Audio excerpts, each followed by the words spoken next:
Hello friends, welcome to Kitchen Khazana. आज मु आपणक रज स्पेशल पोड़पिठार रेसिपी नहीं आसी। चलतु पोड़पिठा बनवाई कौन कौन सामग्री दरकार देखने। प्रथम मुझे 4 कप चाउल और 1.5 कप बिरी को 2 ରୁ 3 घंटा समय धरी बतुराई नहीं।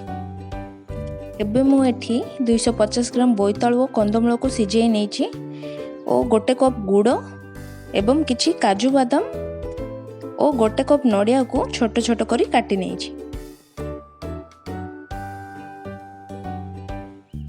बास्ना 2 ରୁ 3ଟି तेजपत्र 4-5ଟି लवंग अलैच को नहीं जाइए। एबे आमे गुड़ को टिके मेल्ट करनबा। सेथि लागी गोटे कड़ाई रे अल्प पानी नहीं जाइए। सेथिरे 1 कप गुड़ पकाई देछि।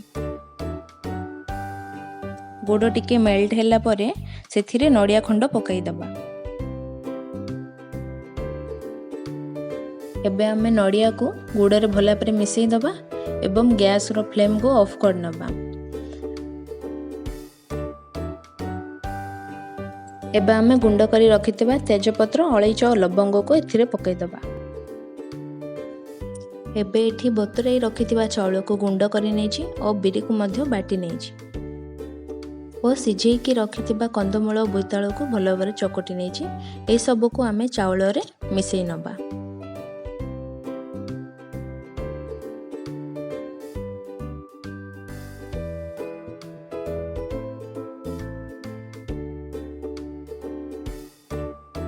एबे रखिथिबा काजू और बादाम को एथिरे पकाई नबा।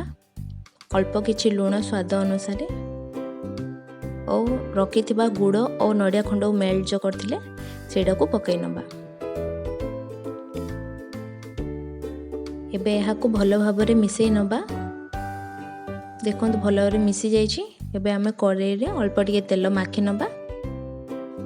एबे गोटे खली पत्र और कदली पत्र को एपरी भाव में रखीदबा जहाँ द्वारा कि बेटरटा कड़ाई को लगी न जाऊ।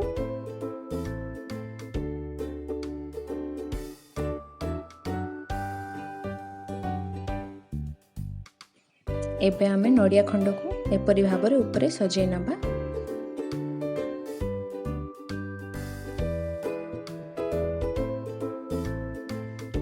एबे आमे कड़ाईटी को नहीं गैस चूल्हा पर लो फ्लेम रे रखीदेबा। पाखापाखि 30 मिनट लो फ्लेम रे रहिला परे गोटे प्लेट साहाय्य रे ओल्टेई नेबे। तापरे 10 ରୁ 15 मिनट पर यह प्रस्तुत हो।